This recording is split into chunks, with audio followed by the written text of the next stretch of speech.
This episode is brought to you by Indeed. Stop waiting around for the perfect candidate. Instead, use Indeed sponsored jobs to find the right people with the right skills fast. It's a simple way to make sure your listing is the first candidates see. According to Indeed data, sponsored jobs have 4 times more applicants than non-sponsored jobs. So go build your dream team today with Indeed.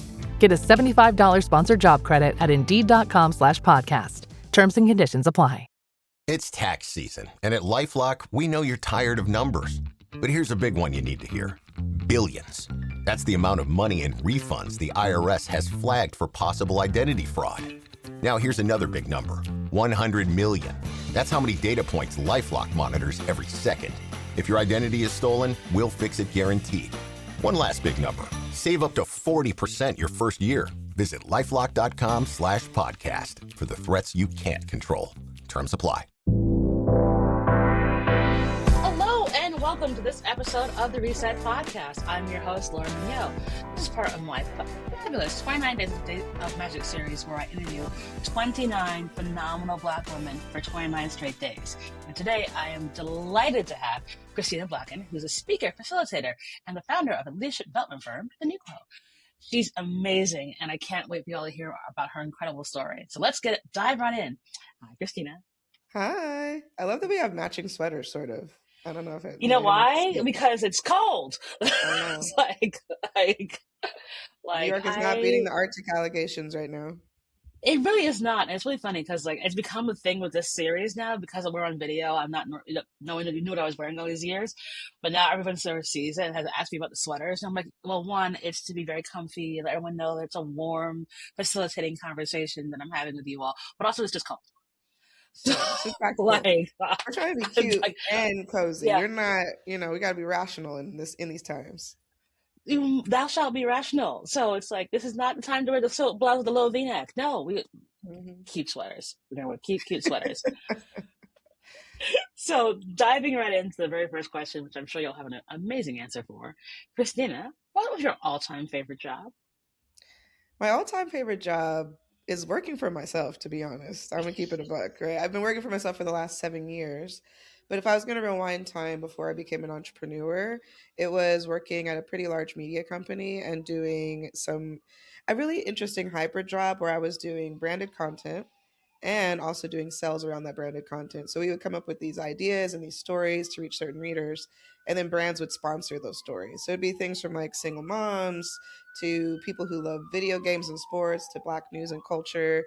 And it was just a fun, creative, dynamic job. It felt like I was telling compelling stories with really interesting creatives and doing it in a way that felt, ethical and somewhat impactful. I love that. So we love that job, and now you work for yourself. So there's a story in between there. So how do we get to be having this conversation today? What was that journey like? Yeah, so I'm from Utah originally, which is always a shock to people. They're like, Utah, there's Black people there? I'm like, yeah, 2.5 of us at least. We're 2.5. And I'm related Where in to Utah? Ogden, Utah. I was going to say they're all one come. Yeah, they're about 45 minutes from Salt Lake. But my family was part of the Great Migration. So they left Memphis in the 50s and 60s. And Utah at the time was kind of dealing with sort of diet racism, I call it. It was a little bit nicer, a little bit safer, not by much, but it still had opportunities and jobs that the South didn't at that time for Black Americans. And so they ended up there. And when I was in Utah, I really had this dream and aspiration to be a writer or a storyteller. I always loved stories. And I learned very quickly that storytelling has this huge impact on how people perceive things and how they believe, whether it's the stuff they see on TV or the stories they get from church or from school. And so I was like, oh, this is a really powerful tool. Like, I wonder what I could do if I was able to create stories that change people's minds. So I come to New York for college. I went to Cornell University.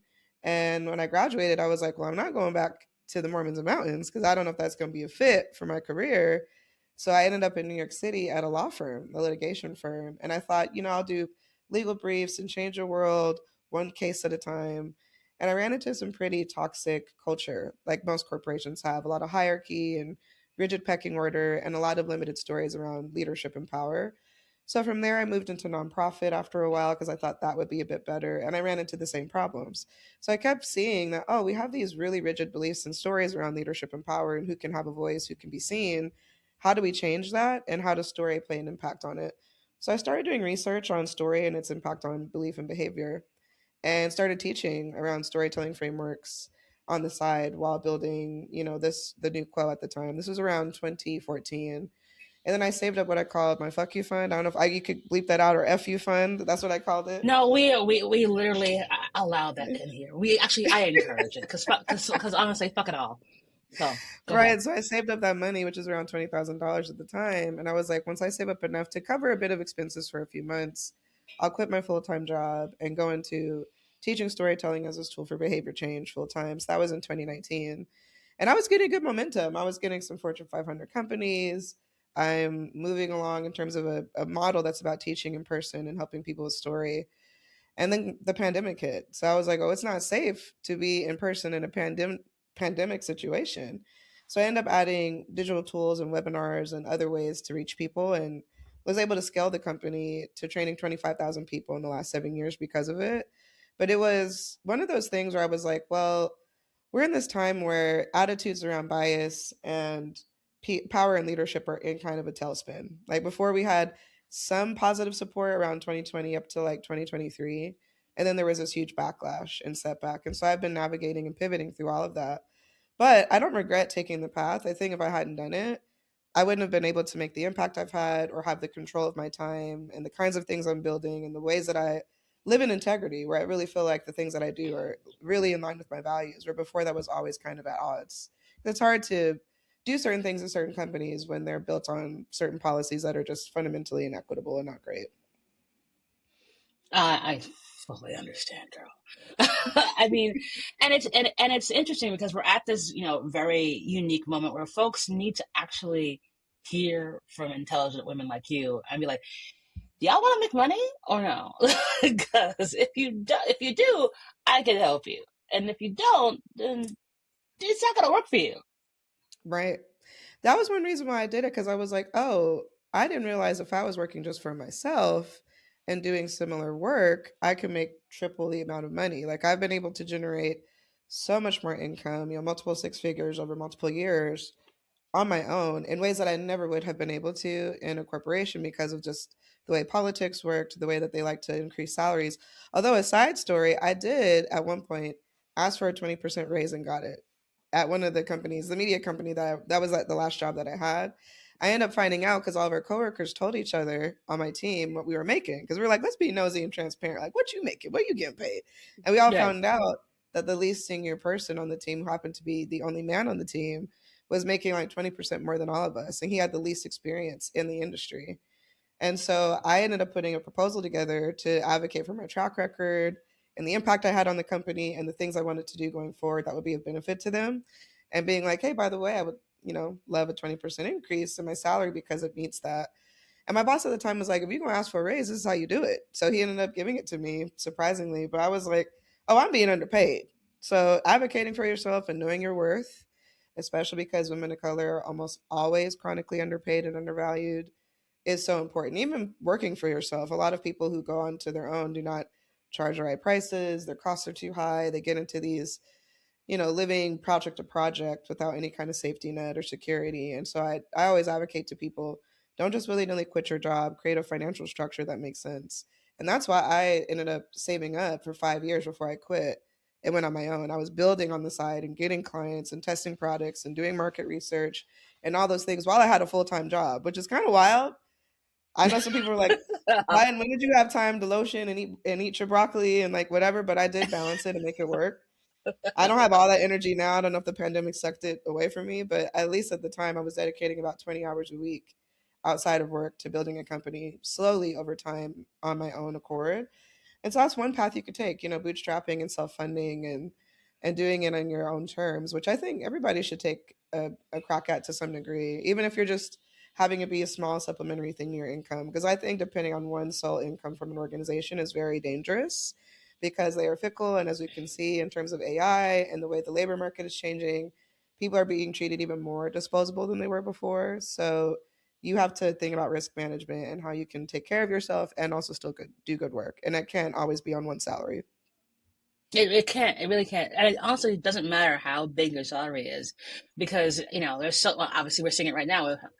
hundreds of thousands of Black women out of work, and many of them are like of senior, making well over $200,000 a year, and then all of a sudden they're not.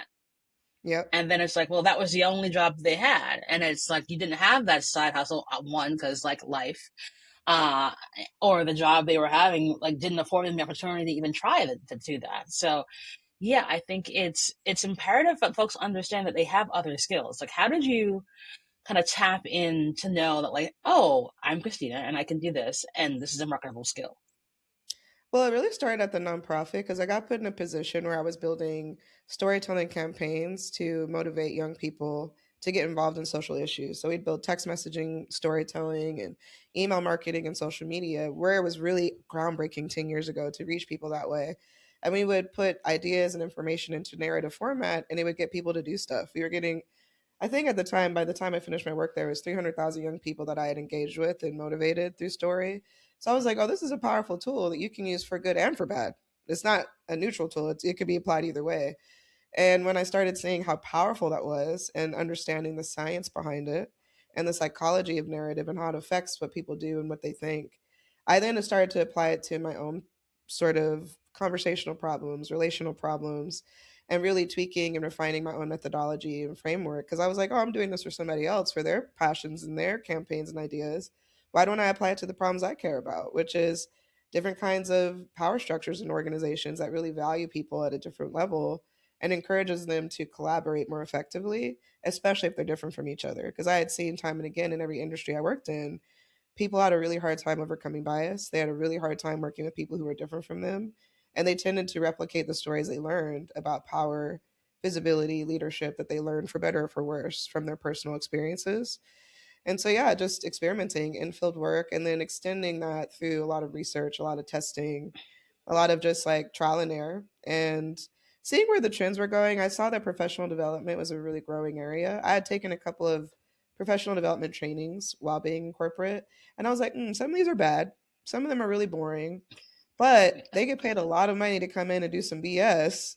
So how can I make these better and actually take And my, I also have a get paid. performance background. Yeah. So I was like, I'm a performer, I'm a singer. How do I incorporate all these unique skills and strengths in something that genuinely solves a problem? And I think that's why it worked, is because I had a unique perspective that most of these traditional training companies don't have. They're very kind of stoic and formal and very conventional. They're kind of teaching the same old stuff over and over.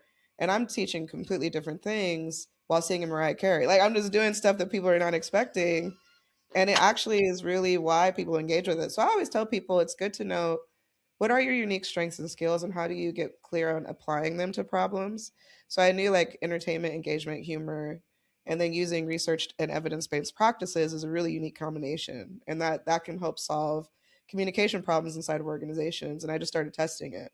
So that's the key. It's like don't make something that you don't enjoy and that you're not good at. People will do it because they see a growing trend of like, I'm gonna make an AI chatbot because it's the latest trend. Like, girl, do you like coding like that? Do you like Excel? Like, if you don't like those things or you're not good at it, the amount of effort and time it takes to get something valuable, you probably are not going to stick it through. So pick something that's at least related to your skills and your strengths to some degree, and you can always learn and fill in the gaps or work with people and collaborate with people and delegate the things that you're not good at. But that's the key: is do what you enjoy, which sounds really silly and trite, but it's true. Most people are not. They're doing things out of fear or what they've been taught to do by somebody else and not based on true, genuine self insight.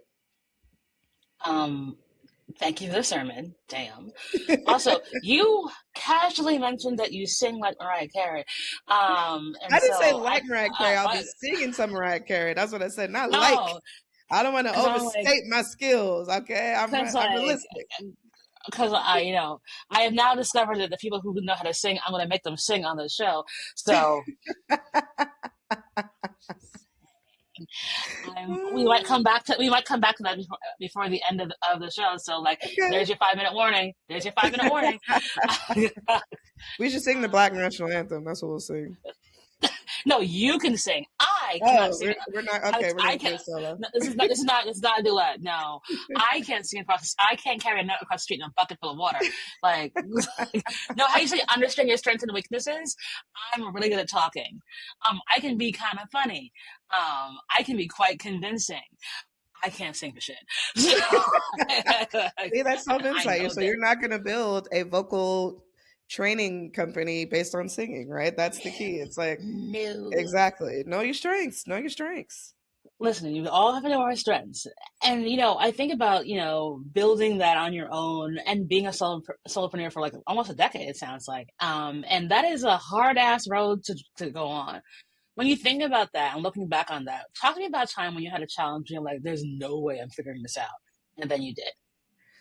The pandemic was the first one for sure, because I remember one of my big clients, they were working at Burberry at the time, and they were really interested in leadership and DEI training. So I had these trainings that would be a really good fit for them. And my client contact went to China. This is in February of 2020 for vacation. And I got Oh an no. email that was panicked from her that was like, listen, I don't think I'm leaving China for 2 weeks. They're doing a lockdown here, and our offices are locking down globally because of something called coronavirus. And I was like, wait a minute. What do they know that we don't? That they're locking down globally, not just in China, but their entire offices around the world. So that gave me the first signal that something was changing and could be amiss, right? So that's February in New York City, which I've lived in now for 16 years. We started getting some warnings and some conversation around Corona, that we called at the time, COVID-19, in March. And so I knew, I'm like, well, this is big. It is different. This is not a traditional, oh, there's an outbreak in a region and that's too bad and so sad. This is a globalized thing that's going to change how we're doing everything. And I was a little panicked because I was just getting my momentum, right? I'm getting these big companies. I've just been out of work since 2019, so only maybe 6, 7 months. And I had a feeling, I'm like, I don't know when we're going to come back to in person, because this is unprecedented territory. So I need to prepare for that and make a pivot. And I remember other people who are in my industry who also do training and development.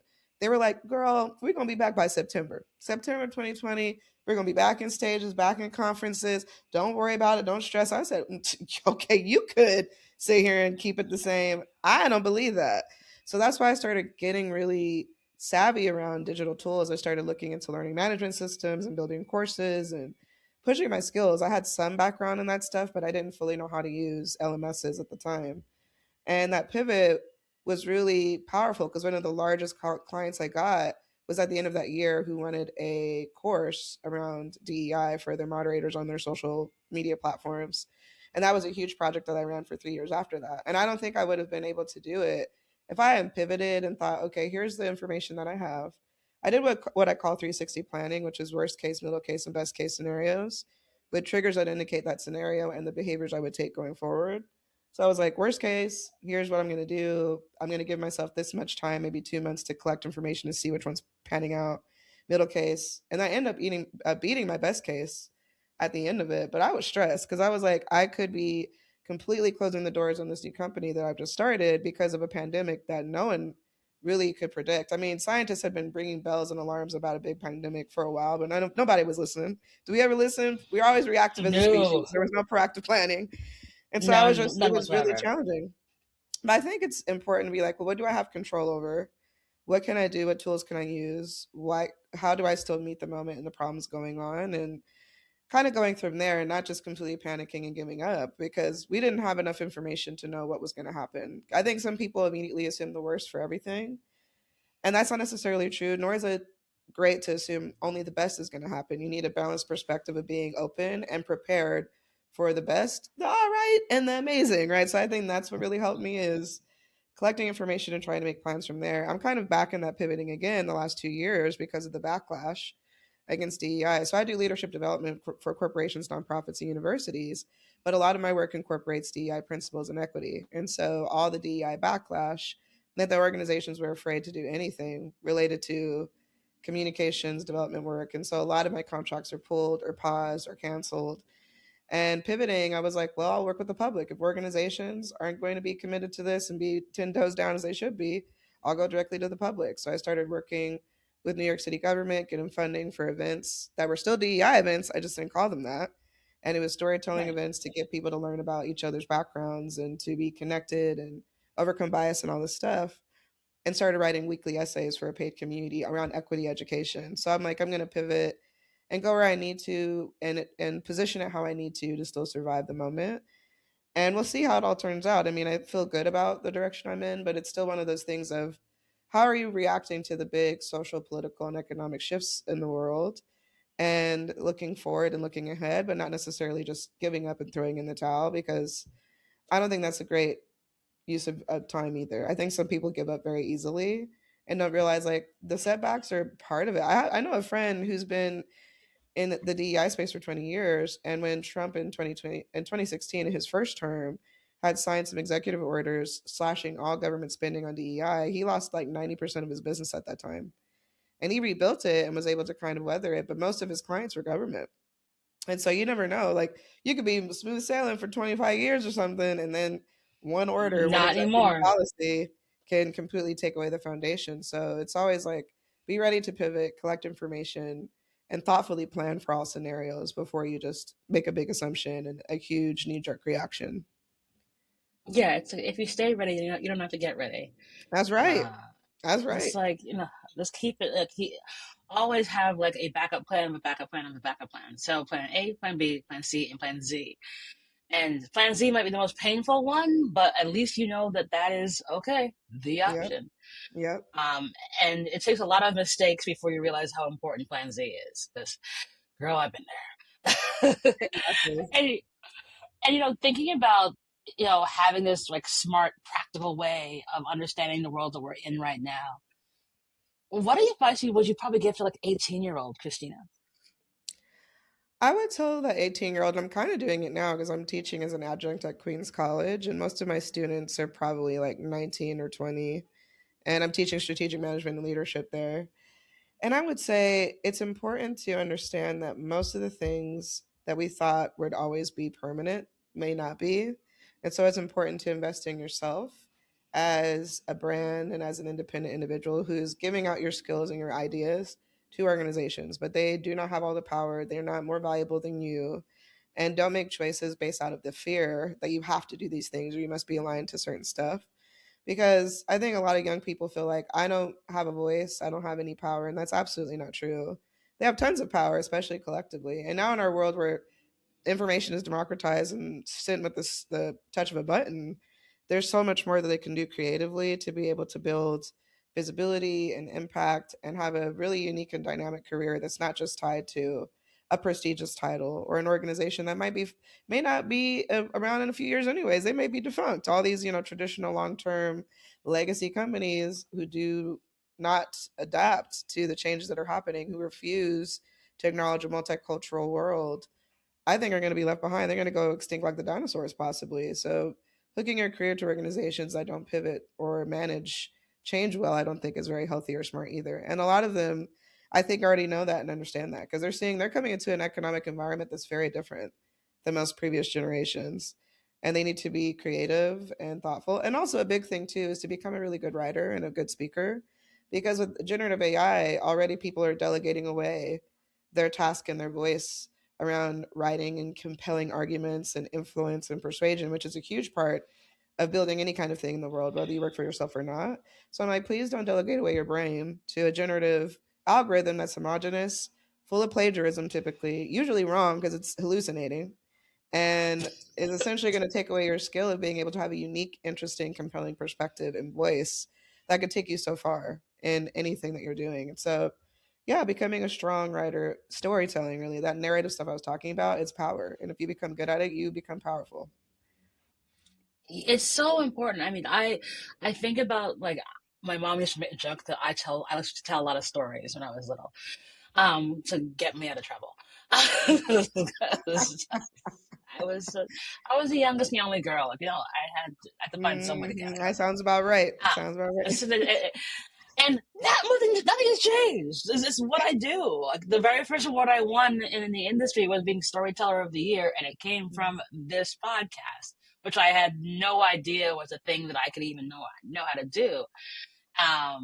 But the ability to grasp stories and tell stories and engage people is so important. And it's been a similar. Talked to a lot of younger folks about this, where it's just like you all have a unique story.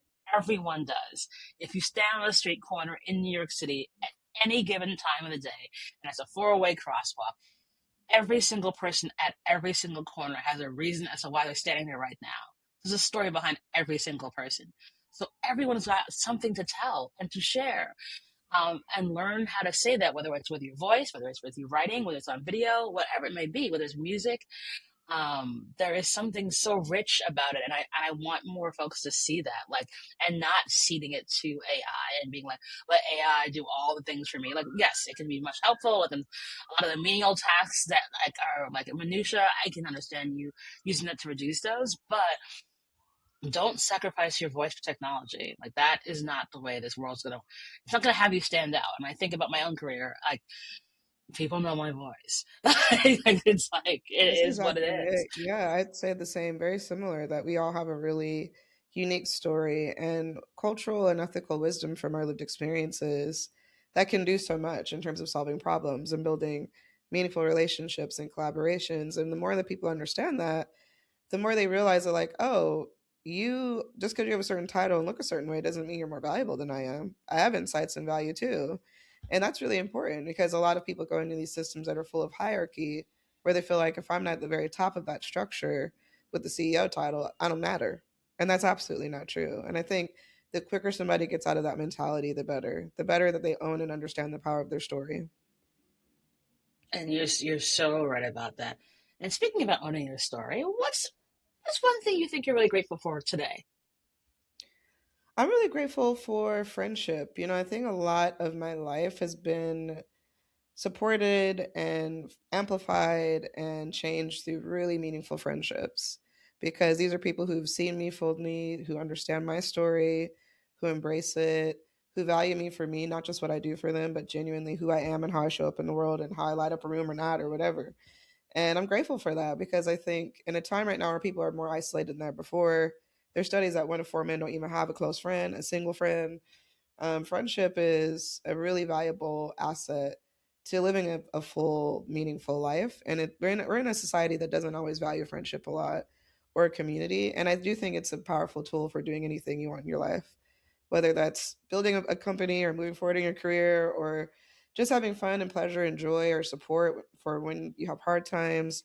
So I'm grateful for that. And I'm grateful that I've been able to build so many kinds of friendships across so many different demographics. When people come to my events or parties or whatever, they're like, girl, this is the UN. Like, everybody you can think of is up in here of every race and Exactly. gender and sexuality. I'm like, yeah, I genuinely like building meaningful connection with people who are not always exactly like me. And I think I learned that through living in Utah, where I was really different than everyone else. And I had to learn how to build meaningful connection with people, not just based on us having all these things in common or all being the same. So friendship has really saved my life and changed my life. And I really value and appreciative of friendship.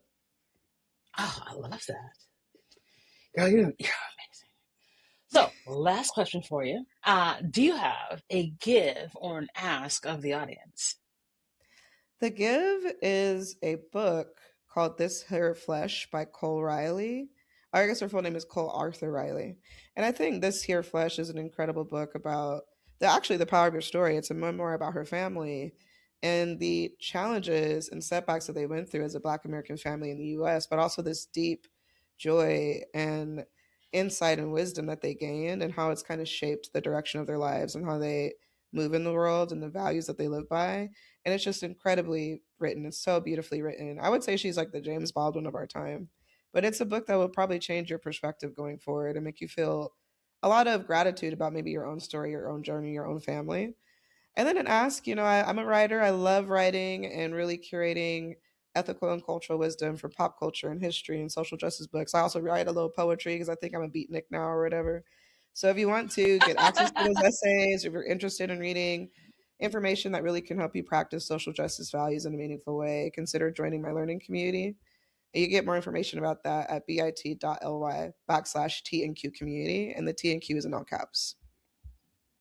Fabulous. We'll put all those details in the show notes for the book and for joining your community. And now I have an ask. So, do you want to sing? You can say no. You don't have I to. can sing. Okay, we're gonna do the Black national anthem. Which are you gonna do it Okay. with me? No, what part of no do I Okay. comprehend? Literally no. Okay. Literally no. Lift every voice and sing to let that heaven ring, ring with the heart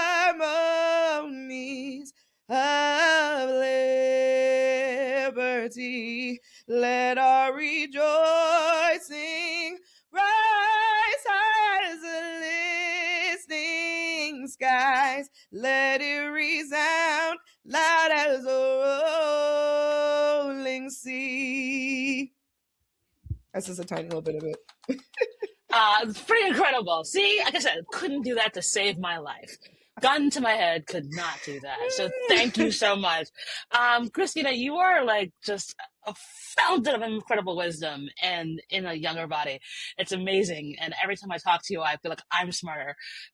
So I'm so delighted that we were able to share this time with you on the podcast. To exchange your valuable wisdom. Those incredible tips, because like I think you're in such a unique industry, and I think you don't fit the profile of what it is, and so you absolutely show what's possible when you bust your ass and you do it right. So I'm so delighted to be able to share this with you. So thank you so much for being part of 29 Days of Magic.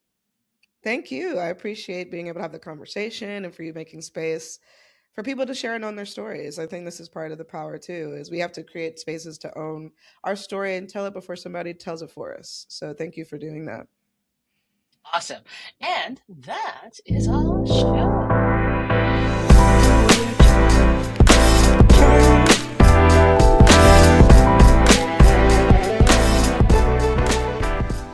For 8 years, we've been asking the same question over and over again.